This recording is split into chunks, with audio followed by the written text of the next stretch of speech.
Hello, everyone. Today, I'd like to talk about learning a language for exam prep and immigration purposes.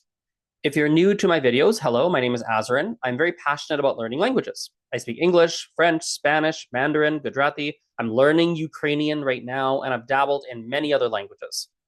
I run a business, and I founded as well, the Calgary Language Nerds. I did that in 2016. So as I'm recording this today, I've run this business for just about 9 years. My tutors teach one-on-one lessons that lead to fluency, typically within 1 year. I love my job. It brings me a tremendous amount of joy to help people reach fluency and obviously provide tutors with meaningful employment. Now, before we dive into learning a language for exam prep and immigration purposes, I believe it's important to share my mentality around learning languages. What kind of methodology do I have, and what kind of mindset do I go in with? When teaching languages, when helping people to learn them? Well, it starts with the fact that most people, in my experience, never reach fluency. Learning languages has been a central pillar of my life, professionally for about 9 years, as I'm recording this, and personally for about 17 years. So this is a core pillar of my life and has been for a long time. And I've noticed that most people don't reach fluency. One of the big reasons is that there aren't any comprehensive solutions. There are apps and books and podcasts and YouTube videos, traditional lessons, etc. And all of them are very helpful. Definitely, they're helpful. But the reality is that they move you forward just a little bit. They don't take you all the way to the finish line. And so I decided to create something that is comprehensive. I decided to create the Guaranteed Fluency Program, which is a complete and structured path to fluency. Something that does have what I would call, well, it's reliable. Let's just say that it's reliable. And so I will talk more about this at the end of the video, but for now, I just want to share that because my goal today is to try my best to walk you through in very clear terms how you would go about preparing for a TEF exam, for a HSK exam, for a DELF exam, a DELE exam, a JLPT exam, like whatever exam you're trying to take.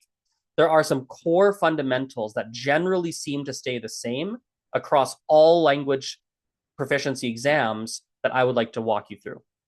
So I'm making this video because I keep getting requests from students wanting to learn a language for exam prep and immigration purposes, specifically the French TEF exam recently. Now, the first thing to know is that there are different fluency levels, and different exams, they name their levels differently. So if you're taking an HSK exam, or excuse me, if you're trying to learn Mandarin, they're going to call it HSK. If you're learning Japanese, they call the JLPT. If you're learning French, it might be a TEF exam. Maybe it's a DELF exam. Maybe it's a DELF exam if it's a higher level. If it's Spanish, it's called DELE. If it's every single language has their own exams, right? And they all have different names. But for your immigration purposes, almost, let's just say, it's very, very, very common to be required to have an upper intermediate level. And the standards for those levels are, roughly speaking, in my experience, similar across the different language proficiency exams. Often that upper intermediate level is going to be called a B2. That is a somewhat international, widely spread language that they use to refer to this level. Now, an upper intermediate level, the first thing that's worth mentioning is that it is a challenging level to reach. And I would know, I've done that personally and reached that level or above in four different languages. So I would know from personal experience. So that's just really important to realize. I think sometimes I talk to people and they think that they can prepare for the exam in like 3 months. And if you have no prior experience to French or Spanish or whatever language, it doesn't matter, and you're trying to reach that upper intermediate level, the odds are not in your favor trying to prepare for it really, really fast, because it is a pretty high level. Like upper intermediate, it's a pretty high level to reach, right? Now, what is the preparation process? So let's say you're preparing for a TEF exam or whatever exam it is. It doesn't matter. What's the preparation process? It's the same across all the different languages. Step 1 is generally going to be learn the language. Step 2 will be prepare for the exam. Often, a lot of the people that I've been talking to recently, they're trying to skip step 1 and they want to jump immediately to step 2. And that generally doesn't work because you have to have a base foundation in the language you need to have a base foundation in the language prior to actually preparing for the exam. Exam preparation is just about like study strategies. Like, what are the best practices to get a high score? They don't generally teach you the language, and you need to know the language as a base requirement to go take the exam. Now, the exam prep process, so this step 2 up here, this step up here, step 2, is actually relatively, in my experience, the most straightforward part of, of, of this whole process. That actually is generally pretty straightforward. It's comparable to school. You go to class, you do some exercises, you find a good teacher. It's generally something that, well, it's at least familiar. It'll be familiar to you. But step 1, the process of actually learning the language, which is crucial to take the exam, right? That process, it's usually foreign to people. The process of learning a foreign language as an adult is foreign to most people. They don't have a lot of experience with it. And as I already mentioned, most people, they don't tend to reach fluency when trying anything remotely close to fluency. Even like an intermediate level, they don't generally reach that level when they try to learn. So I'm going to focus the bulk of this video on step 1, because I think that's where really most help is needed. The actual step 2 portion, there are so many great resources, so many videos, and it tends to be relatively straightforward. If you are struggling specifically with step 2, like if you already speak the language reasonably well, you have a good foundation, and you're specifically struggling with step 2, let me know, and I'm going to just basically just tell you what to do. It's not that complicated, okay? So how long does it take to learn a language? I've given some estimates below. I've listed them out in hours, right? It's more practical. People often look at it in terms of months or years. That's not as helpful because person A might have said, oh, it took me 6 months to prepare. Person B said it took me 18 months to prepare. But maybe the person who prepared in 6 months and got the level in 6 months, maybe they studied like 5 hours a day. We don't know. So I like to look at it in terms of hours. So I've listed them up here. You're welcome to read through those. 150, 300, 5, there's different levels. I've based these estimates off of a few different sources. There's the Foreign Service Institute data, which I like. I really like this Cambridge University Press article. I really like those two. And I've also extrapolated from my personal experience over the past 17 years. Now, it's worth mentioning that these are not exact numbers. It's not exactly 150 hours, not exactly 300 hours. There are numerous factors that influence how long it takes.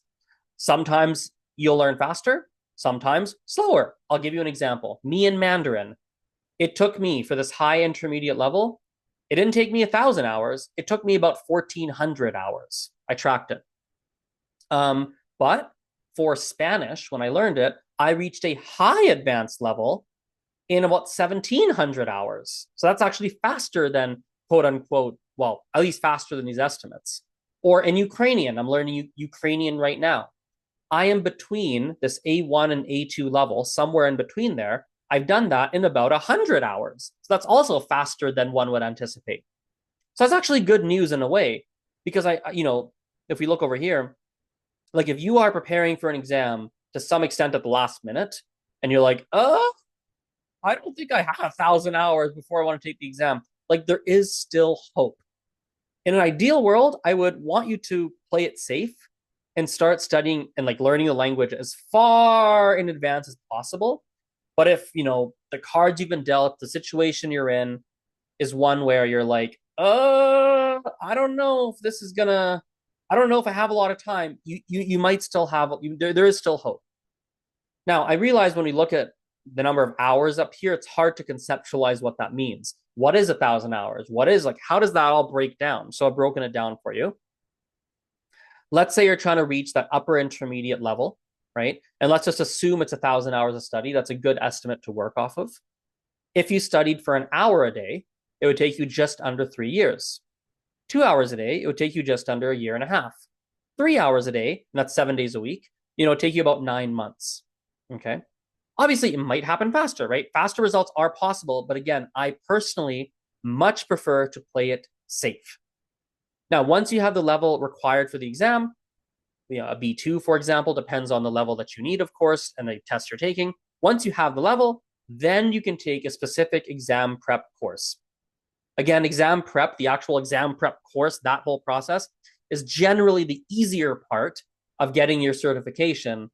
of the two parts. So again, we have learning the language is part one. That's kind of the harder part, I think. And then preparing for the exam, that's kind of the easier part, in my experience. All right. So we know how many hours it takes. We can break the hours down into months and years. So that's great. How do we spend that time? It's like, okay, great. Azren, I'm committed. I'm going to do an hour a day. I will do this per day. I will do it. How do I spend my time? Well, there isn't a one size fits all answer, but what I will do is I will share my personal approach of how I work with people at my business, the Calgary Language Nerds. As I told you, the program I run is called Guaranteed Fluency. And I told you also above that my focus, the lens through which I view language acquisition, is to make it a complete, comprehensive, structured, and reliable pathway to fluency. Whereas I don't think that is a typical focus in the market. People don't think about their success rate when teaching. They don't think, okay, I want everyone who signs up to actually become fluent. That's not the mentality they're coming in with. Trust me, I would know with my experience in this.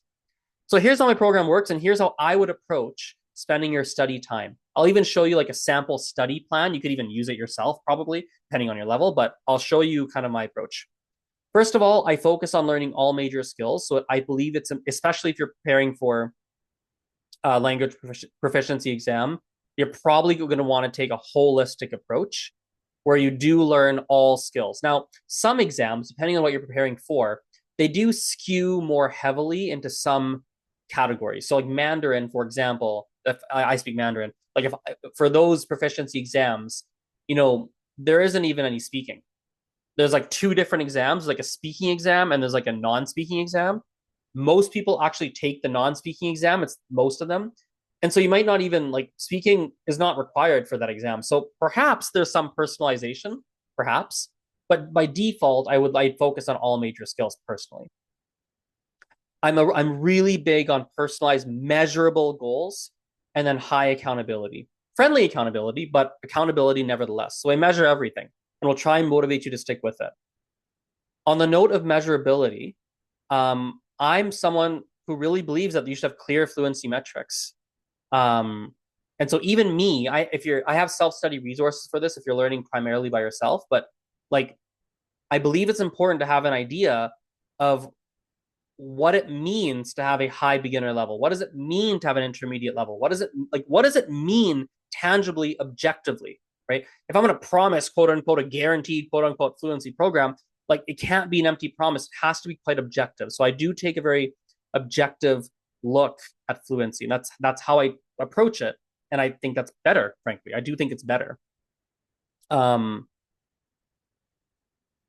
Expert one-on-one instruction. So I personally think that if you're trying to quote unquote guarantee a result, and really provide a reliable pathway, I found that it's much easier so far to do so in a one-on-one environment. One day I'd love to learn how to do it in a group and like replicate those results. I just honestly don't know how as of right now. So we have a personalized balance of private lessons and self-study. So when you are, let's go back up here. So if you're looking at your study time, again, first of all, it probably should be pretty holistic and like a pretty balanced approach, most likely, right? Probably want to have some measurable goals. That's how I view it personally. You probably want to get some accountability built in. I think that's important. I do think really measuring and having clear metrics along the way is very important, personally. I do think it's important to have a balance of lessons and self-study, personally, especially if you're new to learning languages. If you're really experienced with it, then perhaps not. Like I'm learning Ukrainian mostly by myself, but it's like my sixth language. It's a little bit different, right?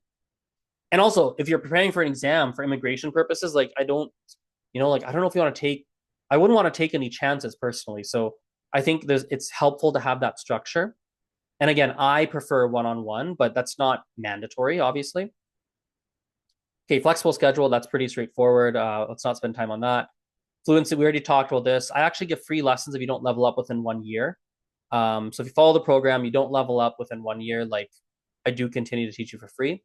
There's some terms and conditions, obviously, but yes, there's that guarantee there.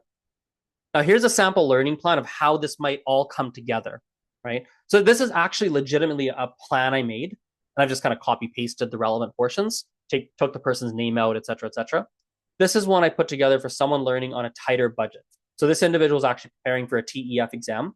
He's got some time, which is nice, but he's on a tighter budget, and he chose to take one private lesson per week. And obviously, we even talked to him about this. One weekly lesson is not enough to learn a language. I mean, we already looked at up here. If we scroll back up, we looked at some rough estimates of how many hours it tends to take to learn a language. Which, by the way, this is actually a completely different, a completely relevant tangent.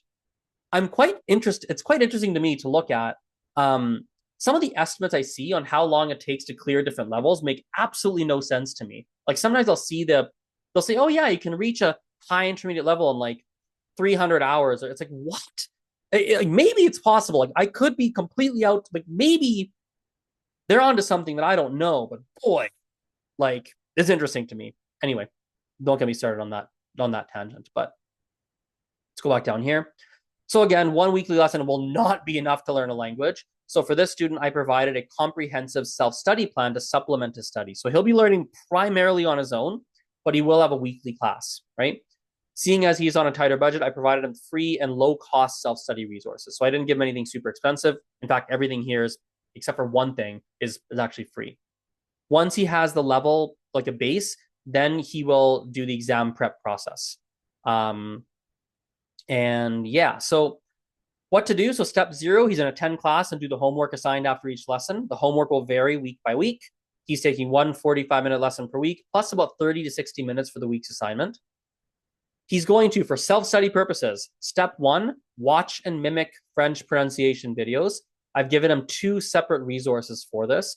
I've told him to start with his University of Michigan resource. It's actually free, which is really cool. And then I've given him this one to do next. It's called The Perfect French. And there's a whole free course, but there's also a book you could buy for like $30 or $20 or something like that. And I told him to do that for 30 minutes a day for 30 days. Step 2, I told him to complete, there's a series of courses that are self-study and like free, which is really cool. These free courses on Open University. I took a Ukrainian course on Open University actually, which is nice. And it's just completely self-paced. And I was like, do it 2 hours a day until it's complete. Until you're done all the courses, like just do 2 hours a day. And lastly, this is the most important thing for learning a language, comprehensible input. So I've kind of talked about this more below. And I told them it's 2 hours a day on an ongoing basis. So what is comprehensible input? It's a fancy word for reading and listening material that is at your level. Comprehensible means understandable. Input refers to reading and listening. The stuff, well, input, it goes into your eyes and into your ears, reading and listening. And this really is the bread and butter of any good self-study program. In fact, it's really important to learn languages in general. So imagine if you're trying to get big muscles. You're going to the gym or something and you want big leg muscles or big arm muscles. Who knows? You want big muscles, okay? You'll have to do the same exercises over and over and over and over and over and over and over and increase the weight gradually in order to get big muscles. Well, this here, if you want a big language muscle, comprehensible input is one of the core exercises you have to be doing. Like you'll do it over and over and over and over and over and over and over and over and over and over and over and over and over, day in and day out, day in and day out. I even told him 2 hours a day ongoing, like day in and day out, day in and day out, day in and day out, over and over. And that will drive your listening comprehension, your reading comprehension. It'll help you grasp grammar intuitively. It'll even help you with your speaking, interestingly. Like the reading and listening actually does help with your speaking. I've actually been doing a test on myself for that. And my speaking is tripled. My speaking has gotten 3 times better in Ukrainian in 1 month, basically almost entirely, a large degree because of my listening and reading that I'm doing, listening in particular. Okay, so the process is very simple. We read or listen to something in French, we look up phrases as needed, and you rinse and repeat. So that's it. Like that's one of the most important things to do to learn a language. Like honestly, it's so simple, but I'm telling you, that is it. That's like one of the core things. I gave him a resource to look up phrases. I usually tell people to look up entire phrases, not just individual words. Individual words may not give you accurate translations. I gave him some different resources to start with. And yeah, like that's kind of a sample self-study plan. He's an absolute beginner, doesn't speak any French whatsoever. Obviously, these plans can be customized, but this is just to give you some idea, like some rough idea of what a learning plan might look like. So that's that. I hope that was helpful. I know it's very comprehensive and quite detailed. If you have any questions on this, you're welcome to ask me. I'll put a link in this YouTube video description box to my website where there's a contact form. Just email me. Happy to answer whatever I can answer for you. Have a good day. See you guys next time. Bye-bye.